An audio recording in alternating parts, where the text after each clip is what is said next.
Hi everyone.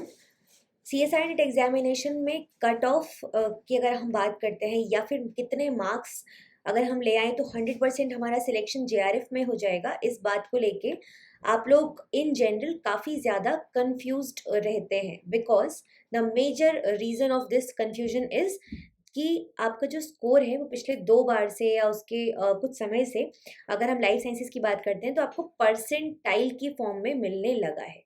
Percentile, और इस percentile का जो कैलकुलेशन का प्रोसेस है इट इज़ एक्सट्रीमली मैं बोल सकती हूँ कि कंफ्यूजन से भरा हुआ है।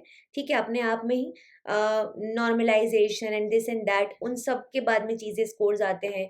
2 शिफ्ट में पेपर होने लगा है, बहुत सारी ऐसी चीज़ें हैं जिसके कारण there is a lot of confusion. कितने ऐसे कितने मार्क्स ले आएँ जो आपका शॉर्ट सिलेक्शन जेआरएफ के लिए हो जाए। ठीक है, अगर आप एलएस के लिए अप्लाई कर रहे हैं तो एलएस में हो जाए।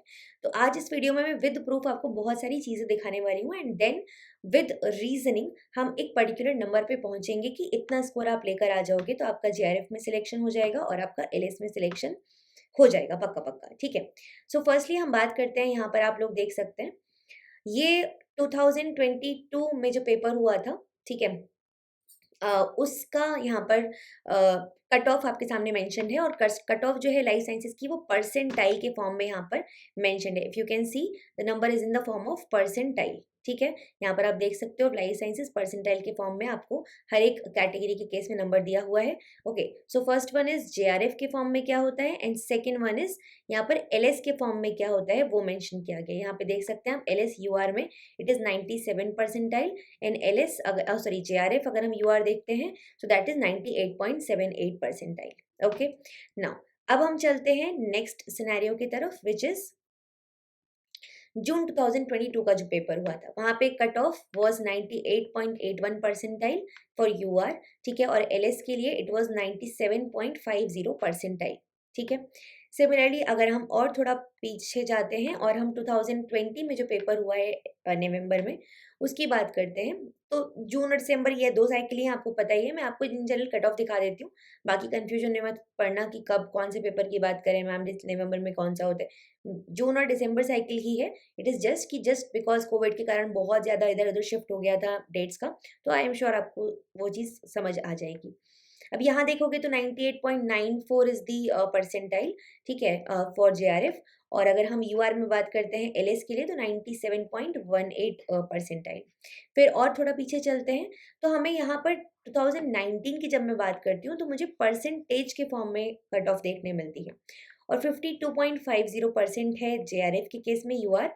ठीक है, एंड 47.25 है यूआर नेट या एलएस के केस में। ठीक है, थोड़ा और पीछे चलते हैं तो हमें एक और कट ऑफ देखने मिलती है सिमिलरली दिसंबर 2019 की 54.50 जनरल जेआरएफ मतलब यूआर जेआरएफ अनरिजर्व जेआरएफ, और लेक्चररशिप के केस में 49.05 यूआर जेआरएफ।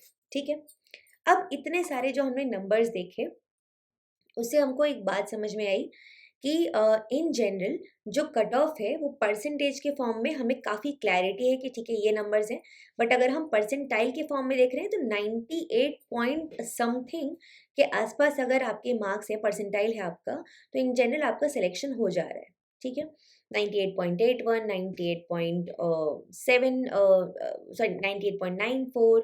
ठीक है, उसके बाद में फिर 98.78। So this is different numbers आपको यहाँ पर दिए गए। सो अगर मैं फाइनली आपको कोई एक नंबर देने की बात करूँ कि क्या नंबर ऐसा होगा जिसपे कि आपका फाइनल सिलेक्शन हो जाना चाहिए यहाँ पर, सो मैं ये बोल सकती हूँ कि अगर तो हम परसेंटाइल के फॉर्म में बात करें, किसके फॉर्म में, परसेंटाइल के फॉर्म में। ठीक है, तो जेआरएफ के लिए ये जो नंबर है इट शुड बी 98.9 परसेंटाइल के ऊपर, 98.99 परसेंटाइल, नॉट परसेंटेज, परसेंटाइल। ठीक है, ये वैल्यू कहीं पे। अब डेफिनेटली इसमें थोड़ा बहुत प्लस माइनस आप बिल्कुल देख सकते हो depending upon the toughness level of the paper. ठीक है, difficulty level of the paper है ना, उस पर बहुत ज़्यादा कट ऑफ जो है वो डिपेंड करती है। और उसके अलावा और भी बहुत सारे फैक्टर्स हैं, कितने स्टूडेंट्स जो थे उस पर्टिकुलर एग्जाम सेशन में बैठे थे, फिर उसके बाद में उनकी प्रेपरेशन का लेवल जो है वो कैसा है। ऐसे बहुत सारे फैक्टर्स हैं जो कि इस पर्टिकुलर नंबर को गवर्न करते हैं। सिमिलरली अगर हम एलएस की बात कर रहे हैं तो ये कहीं 97.5 प्लस माइनस आप लेके चल सकते हैं। ये परसेंटाइल अगर आपका आ रहा है मतलब आपका जेआरएफ एलएस में सिलेक्शन हो जाना चाहिए। ठीक है, और क्लैरिटी के लिए 99 percentile if you are having, so बहुत इजीली श्योरली है ये बात है कि आपका जेआरएफ में सिलेक्शन हो जाएगा। लेकिन अभी भी ये एक फुल प्रूफ स्ट्रैटेजी एक फुल प्रूफ नंबर नहीं है। ठीक है, तो मैं आपको ये सजेस्ट करूंगी कि आप, क्योंकि अब इसके बारे में क्लैरिटी हालांकि हमें सब पता है, हमें फॉर्मूला पता है कैसे निकालते हैं चीज़ें, हमें बहुत क्लैरिटी से ये पता है कि कैसे कैलकुलेट करना है वगैरह वो सब, but why to unnecessary dive into that particular zone, क्यों हमें कंफ्यूजन वाली स्थिति में जाना है। हम सिंपल रखते हैं ना अपनी लाइफ को, जितना सिंपल रखेंगे उतना हमारे लिए ही ईजी है। ठीक है, तो हम क्या करते हैं इसके लिए कि हम नंबर्स के हिसाब से या मार्क्स के हिसाब से हम बात कर लेते हैं। ठीक है, तो अगर मार्क्स में आप देखोगे तो परसेंटेज के फॉर्म में मार्क्स मुझे काफ़ी क्लैरिटी से समझ में आ जा रहे हैं। तो अगर मैं जेआरएफ के लिए बात करती हूँ तो ये बहुत क्लियर है कि अगर आपके मार्क्स 110, ठीक है, मतलब 110 प्लस मार्क्स हैं आपके, प्लस माइनस भी थोड़ा बहुत यहाँ पर हो सकता है, या मैं बोलूँगी 115 प्लस माइनस कुछ नंबर है, प्लस माइनस 2 3 5 तक ये पहुँच सकता है नंबर। अगर ये मार्क्स आपके आ रहे हैं तो आपका जेआरएफ में सिलेक्शन पक्का है, या फिर इसको मैं दूसरे शब्दों में ये भी बोल सकती हूँ कि अगर आपके 120 प्लस मार्क्स आ रहे हैं तो आपको जेआरएफ मिल जाना चाहिए, अनलेस पेपर जो है वो बहुत ही ज़्यादा ईजी आ गया है, मतलब बहुत ही ज़्यादा ईजी आ गया है। बिकॉज इन दैट केस क्या होगा, वापस से अगर पेपर बहुत ज़्यादा ईजी आएगा तो कट ऑफ वापस से क्या हो जाएगी, बहुत ज़्यादा इंक्रीज भी कर सकती है, जैसा डीबीटी के केस में हम कुछ समय से देख रहे हैं। बहुत रैंडमनेस चल रही है depending upon the nature of the paper. ठीक है, नाउ अगर हम एलएस की बात करते हैं तो एक क्लियर कट सी स्ट्रैटेजी कि अगर आप 100 प्लस मार्क्स लेके आ रहे हैं, बट यहाँ पे मैं 100 में क्या रखूंगी, 105 रखूंगी और प्लस माइनस 5, लेकिन यहाँ पे प्लस होने के चांसेस बहुत ही कम है। ठीक है, यहाँ पे माइनस होने के चांसेस ही ज़्यादा होते हैं, ये भी मैं आपको क्लैरिटी से यहाँ पर बता दे रही हूँ। ठीक है, तो आई होप अब आपको क्लैरिटी मिल गई है कि जेआरएफ के लिए आपको कितने मार्क्स चाहिए, एलएस के लिए आपको कितने मार्क्स चाहिए। आप उन मार्क्स पे टारगेट कीजिए, लेकिन मैं आपको साथ में एक छोटा सा डिस्क्लेमर भी दे रही हूँ कि ये नंबर जो है ये बेस्ड अपॉन पेपर के टफनेस लेवल होता है।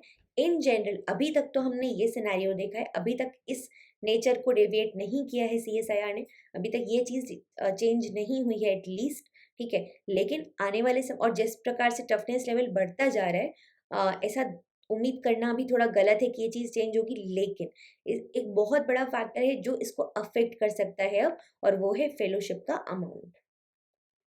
जस्ट बिकॉज फेलोशिप का अमाउंट जो है वो अच्छा खासा क्या होने वाला है, बढ़ने वाला है, तो काफ़ी ज़्यादा ज़्यादा स्टूडेंट्स जो हैं वो इसके लिए अब बहुत ही सीरियसली प्रिपरेशन करेंगे। और जब सीरियसली प्रिपरेशन करेंगे तो सिंपल बात है कि देयर इज़ अ पॉसिबिलिटी कि थोड़ा बहुत यहाँ पे नंबर आपको बढ़ता हुआ देखने मिल सकता है। एट द सेम टाइम हो सकता है कि पेपर का नेचर अगर बहुत इजी पेपर आ गया या थोड़ा मॉडरेट टू इजी पेपर आ गया तो भी हो सकता है कट ऑफ थोड़ा सा बढ़ जाए, बट वो भी कितना बढ़ेगा, बहुत ज़्यादा चांसेस बिल्कुल नहीं है। तो जैसे कि मैंने बोला 115 प्लस माइनस अगर 10 भी रख लो ना, तब भी बहुत आराम से आप मतलब 105 टू 125, वो भी एक्सट्रीम केसेस में +10 तो होगा। अगर आपका ये नंबर आ रहा है, आप बहुत आराम से मान सकते हो that you are very much you will be selected. ठीक है, अपार्ट फ्रॉम दैट, अगर आपको वीडियोस पसंद आते हैं तो make sure that you have hit the like button already and you have subscribe to the channel. इसके अलावा अगर आपके कुछ भी डाउट्स हैं आप मुझे कमेंट सेक्शन में पूछ सकते हैं। Apart from that you can join the Telegram group, आप टेलीग्राम ग्रुप पे जुड़ सकते हैं फॉर ऑल दी अपडेट्स।